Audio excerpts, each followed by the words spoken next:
Bonjour à toutes et à tous, bienvenue pour la correction de cette question de calcul consacrée à la notion de vitesse et en particulier du cas de rattrapage. Deux cyclistes font la course sur un circuit circulaire de 800 mètres de circonférence.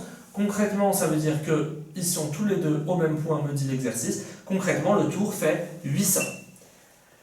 Sachant que l'un des deux cyclistes va 4 km/h plus vite que l'autre, en combien de temps le plus rapide aura-t-il un tour d'avance que le plus lent?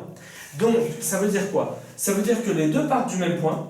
Je veux savoir au bout de combien de temps il aura un tour d'avance. Mais un tour, c'est 800 mètres. Donc, je cherche à établir quand est-ce qu'il y aura une distance d'avance de 800 mètres. En fait, c'est comme si le lent avait un tour d'avance, 800 mètres, et qu'on me demande quand est-ce que l'autre va le rattraper. Je n'ai plus qu'à appliquer la formule temps de rattrapage égale distance d'avance sur écart de vitesse. La distance d'avance, c'est 800 mètres, divisé par l'écart des vitesses, 4 km/h. Voilà, on n'a plus qu'à résoudre ça, et on aura le temps de rattrapage. Formule à connaître par cœur sur le bout des doigts, sans hésitation. Attention toutefois aux unités. C'est-à-dire que là, vous avez des mètres et là des kilomètres, c'est pas bon. Moi, je vous conseille de mettre partout des kilomètres.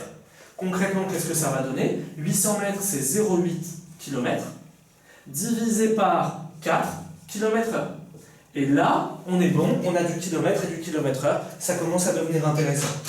À partir de là, je peux barrer kilomètre en haut, kilomètre en bas. Marquez bien toujours les unités, ça vous évitera de faire une boulette là-dessus.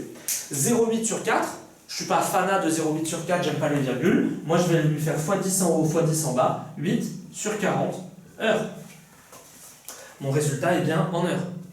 8 sur 40, c'est simplifiable par 5. Par 8, il va nous rester 5. 8 fois 1 sur 8 fois 5, c'est-à-dire 1 cinquième d'heure. J'ai simplifié par 8. Et ça, vous devez le connaître par cœur, sans hésitation. Une heure coupée en 5, c'est 12 minutes. Donc ici, vous pouvez mettre 12 minutes.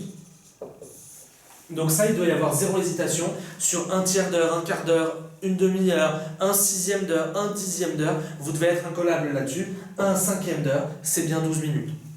Voilà pour la correction de cette question de cas de rattrapage. N'hésitez pas à consulter nos autres vidéos. Bon courage et à bientôt.